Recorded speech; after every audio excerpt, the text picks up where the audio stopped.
무언가를 제시했을 때 생각을 하기보다는 선생님 그래서 이거 답 뭐예요?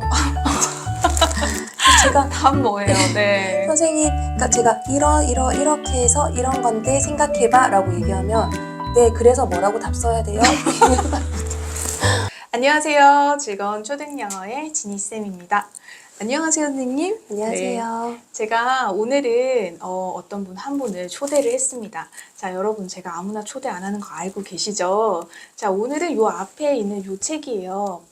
유료 광고 절대 아니고요. 이 책 제목만 봐도 여러분 어떠세요? 많이 보셨죠? 제가 항상 이야기하잖아요. 교과서 이야기 제 책에서도 많이 드렸는데요. 굉장히 비슷한 생각 가지신 선생님 한 분이 이렇게 멋진 책을 써주셔서 제가 오늘 초대를 했습니다. 선생님 간단하게 선생님 소개 좀 해주실 수 있을까요? 네, 저는 21년차 중등 국어 교사고요. 저희 중학교 3학년, 중학교 1학년 두 아들을 키우고 있는 엄마이기도 합니다. 아, 아들 엄마시구나. 저는 딸엄마라서 모르는 부분이 많겠지만 선생님 제가 사실 제 책 혹시 보셨는지 모르겠는데 제가 교과서 영어 교과서에 대해서 교육과정 내용을 좀 잘 다듬어서 써놓은 책이 있었거든요. 저는 이제 교육과정에 사실은 조금 초점을 맞춰서 얘기를 많이 했어요. 근데 선생님 책은 다른 과목들도 다 들어가 있고 그리고 그 과목들의 세부적인 어떤 학습 방법 이런 것도 좀 잘 들어있어서 저는 마음에 들었는데 이 교과서의 중요성을 많은 분들이 모르세요. 네, 그렇죠. 네. 그리고 제가 이거 교과서만 해도 최상위권 할 수 있습니다. 계속 얘기 드리는데 안 믿으세요. 그래서 오늘은 실제로 교직에서 21년 동안 근무하셨고 그런 선생님께서 어떤 이유로 이렇게 교과서에 좀 초점을 맞추시게 되었는지 여쭤보고 싶은데 어떠세요? 도움이 되었으면 좋겠습니다. 자, 그러면 교과서의 중요성.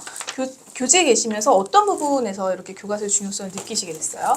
일단 저희가 수업을 할 때마다 항상 생각을 하는 건데요. 저희가 아이가 없었을 때는 교과서가 중요하다라고 생각은 했지만 이게 실제적으로 아이들한테 와닿는다거나 제가 뭔가 이렇게 크게 와닿게 얘기할 수는 없었는데 저희 아이가 클수록 중학생이 되고 나니까 아 정말 교과서로 공부하는 게 더 중요하구나 하는 생각이 많이 들더라고요. 그래서 수업 시간에도 제가 약간 엄마 마음으로 애들한테 이거 좀 더 봐라, 이거 이렇게 해야 된다 하고 얘기를 하는데 아이들은 그것보다는 문제집에 좀 더 관심을 가지고 그리고 문제집을 좀 더 열심히 공부하고 교과서를 좀 많이 소홀히 하더라고요. 네, 근데 저희가 사실 시험 문제를 낼 때나 수업할 때도 다 문제집이 중심이 아니라 교과서가 중심이잖아요. 맞아요. 네. 저희 사실 시험 문제 출제할 때 제가 책에도 써놨는데요. 선생님들이 문제집을 바탕으로 시험 문제를 내질 않아요. 맞습니다. 네. 교과서 그리고 수업 시간에 애들 가르쳤던 프린트. 네, 네. 맞아요. 네. 그게 그러면 교과서를 벗어나는 내용이냐 그런 것이 아니라 네. 교육 과정 속에 들어있거든요. 네. 사실 제가 계속 교육 과정을 보시라는 말씀 어머님들한테 되게 많이 드리는데요. 사실 잘 펼쳐보시기 힘들잖아요. 그래서 저도 정리해서 책으로 알려드린 건데 선생님 책에도 이제 나와 있거든요. 그래서 여러분들이 좀 보시면서 우리 아이들이 문제집 권수를 늘리기보다는요. 사실 교과서에 나와 있는 표현들은 굉장히 함축적이고 뭔가 내용들이 좀 많이 응축되어져 있는 표현들이 많아요. 그래서 그거를 한 문장을 읽고 탐구하는 과정들이 좀 필요하잖아요. 근데 그 과정이 지금 좀 생략되어 있다라는 생각이 드는데 선생님도 현장에서 그런 부분을 많이 느끼시는 거죠? 애들이 네. 그냥 바로 문제집으로 향하는. 네. 애들이 무언가를 제시했을 때 생각을 하기보다는 선생님 그쵸. 그래서 이거 답 뭐예요? 제가 답 뭐예요? 네. 선생님, 그러니까 제가 이렇게 해서 이런 건데 생각해봐 라고 얘기하면 네, 그래서 뭐라고 답 써야 돼요? 애들이 먼저 하더라고요. 그래서 맞아요. 좀 아이들이 스스로 책을 읽고 교과서를 읽고 책을 읽고 생각하는 시간이 좀 필요한데 네. 그런 어떤 과정을 거친 아이들과 거치지 않고 그러니까 사고의 과정을 거치지 않고 그러니까 주어진 답만 공부한 아이들은 분명히 나중에 성적에서 그쵸. 마찬가지고 다 좀 차이가 날 거거든요. 그래서 그런 부분이 좀 아쉬운 마음이 들어서 그래서 교과력이라는 말을 사용해서 아이들에게 이런 부분을 좀 강조했으면 좋겠다 하고 책을 쓰게 되었습니다. 네. 선생님 책 읽어보니까 선생님이 이런 말씀도 사실 하셨어요. 다독 습관이나 독서 많이 하면은 우리 공부 잘할 수 있어요 라고 하지만 무작정 책을 막 많이 읽는 것보다는 이 교과서를 좀 제대로 읽는 것이 더 도움이 된다라는 말씀을 하셨거든요. 근데 그게 어떤 의미일까요?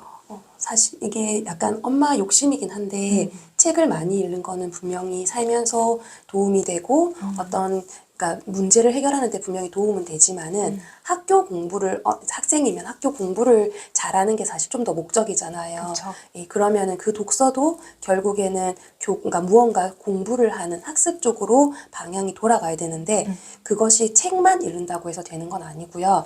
그 독서의 힘을 바탕으로 교과서를 읽는 연습. 그래서 교과서 속에 무엇이 들어있는지, 그러니까 책을 읽으면서 문맥을 파악하고 그 속에서 작가의 의도가 무엇인지 파악하는 것처럼 교과서를 읽으면서 교과서 사이사이에 있는 요즘엔 교과서가 옛날에 비해서 굉장히 내용이 분량이 적어졌거든요. 맞아요. 예, 적어졌는데 그 적어진 분량 안에 분명히 많은 여백이 있어요. 네. 예, 그 여백을 아이들이 읽어내고 찾아낼 수 있어야 되는데 그 읽어내고 찾아내는 그 힘을 키울 수 있는 바탕을 독서로 만들고 그리고 그것을 실전으로 옮기는 것은 교과서를 읽으면서 교과서를 바탕으로 해서 읽어내는 그 다음 단계의 연습을 할 수 있는 게 교과서를 제대로 읽어야 되는 이유이기도 합니다. 약간 그런 얘기인 것 같아요. 책을 많이 읽지 않아도 된다는 얘기를 하시는 게 아니라 책을 읽을 때 똑바로 읽으라는 얘기를 하신 것 같거든요. 그렇죠? 네. 그러니까 좀 정확하게 읽고 그런 힘은 사실은 교과서를 읽는 것에서부터 비롯되는데 교과서에는 많은 행간에 숨어 있는 것들이 많고 그리고 말씀하신 것처럼 여백이 많아요. 공부 개정 때 교과서 분량을 줄이라는 그 지침이 내려왔었어요. 네. 그래서 저희가 출판사에 그때 근무했을 때 네. 분량을 줄이느라 굉장히 고생을 많이 했거든요. 왜냐하면 이 내용이 다 들어가야 되는데 교과 과정이나 교육 과정이 줄어든 게 아니었어요. 그냥 교과서 페이지만 줄어든 거였어요. 맞아요. 페이지를 줄이면서 학생들의 학습 어떤 부담을 줄여주는 것이 목적이었는데 그러다 보니까 내용이 부실해진 느낌이 좀 많아지고 그러니까 오히려 저희는 출판사에서 만들 때 교사용 지도서를 굉장히 꼼꼼하게 만들었거든요. 그걸 가지고 선생님들이 그 여백을 메꿔주시는 작업들을 좀 해주셨던 것 같아요. 그쵸? 네, 저희도 교과서 선정할 때 정말 깜짝 놀랐거든요. 네, 네. 맞아요. 그래서 선생님이 교과력이라는 말씀 아까 조금 전에 해주셨는데 교과력은 그럼 뭐예요? 독서력, 뭐 이런 학습력 이런 게 많이 들어봤는데 제가 그 교과력이라는 말을 이 책에서 제가 처음 보고 요거 신박한 용어다라고 생각했거든요. 요즘에 유행이 문해력이잖아요. 네, 맞아요. 문해력은 글을 잘 읽어내는 능력을 얘기하는데 저는 거기에서 한 단계 나가서 교과서를 잘 읽어내는 능력을 교과력이라고 표현했습니다. 교과력을 그러면 키우기 위한 구체적인 방법이 있을까요? 교과력을 키우기 위해서는 일단 처음에 교과서를 잘 읽어야 되죠. 그렇죠. 교과서를 잘 읽고요. 그리고 이제 그 교과서를 얼마나 꼼꼼하게 잘 읽어서 그것을 내 것화 시키는가 하는 건데 그렇게 하기 위해서 제일 중요한 거는 수업 시간에 선생님의 말씀을 잘 듣고 그리고 그것을 내가 이해하고 받아들이고 그리고 그것을 교과서와 연결해서 이 교과서 이 부분에서 이렇게 설명하고 있는 것이 이런 뜻이로구나. 아까 전에 말씀하셨던 것처럼 교사용 지도서에 좀 더 네, 초점을 맞아요. 두셨다 하셨잖아요. 네네. 네. 그래서 수업 시간에 선생님의 말씀을 잘 들으면서 교과서의 내용을 본인에게 맞게 잘 이해해서 받아들이는 그 과정까지가 저는 교과력에서 제일 중요한 부분이라고 생각합니다. 맞아요. 이게 교과서가 사실은 어떤 용도로 나왔는지 여러분들 생각해 보셔야 돼요. 이거 학교에서 쓰는 책이잖아요. 그러니까 교사의 도움이 필요하고 교사의 보충 설명이 필요한 교재예요. 그러니까 아이들은 수업 시간에 집중을 하고 선생님이 하시는 말씀을 노트 필기를 해서 그 교과서를 완성해야 되는 거죠. 수업 시간에. 맞아요. 그렇죠. 그 부분이 좀 많이 빠져 있는 느낌이 들죠. 아이들이. 네. 안 쓰죠? 안 써요. 네. 그래서 그 부분 때문에 아마 이 책을 내신 게 아닌가 하는 생각이 드는데 그럼에도 불구하고 많은 학부모님들이 교과서만 가지고 안 되지 않아요? 특히 영어는 저 얘기 되게 많이 들었거든요. 영어 너무 쉽지 않아요? 이렇게 얘기하시는데 저는 이제 그거를 채웠으면 그 위로 올라가는 거는 상관이 없어요. 그런데 이제 그것도 못 채우면서 자꾸 위만 보시니까 좀 채우고 가세요라는 이야기를 자주 드리는데요.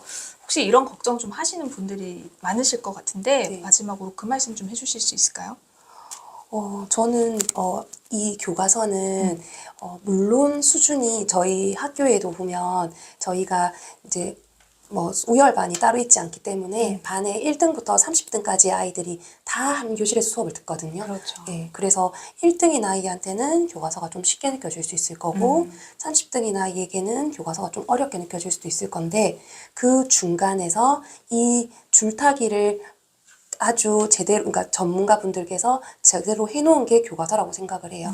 그래서 가장 평균적인 거라고 생각을 하거든요. 그래서 우리 아이에게 일단 먼저 다른 것보다 교과서를 먼저 읽혀보시고 교과서를 잘 읽는다 하면은 그 다음 단계로 나아가셔도 저는 괜찮고요. 만약에 우리 아이가 교과서를 읽혔는데 교과서를 잘 이해하지 못한다거나 아니면 이거 무슨 뜻인지 잘 모르겠어요. 다시 한번 설명해 주세요. 라는 이런 얘기를 한다면은 그 교과서부터 다시 아이에게 기초를 다지면서 그 아이들의 학습의 기준이 교과서가 되었으면 좋겠습니다.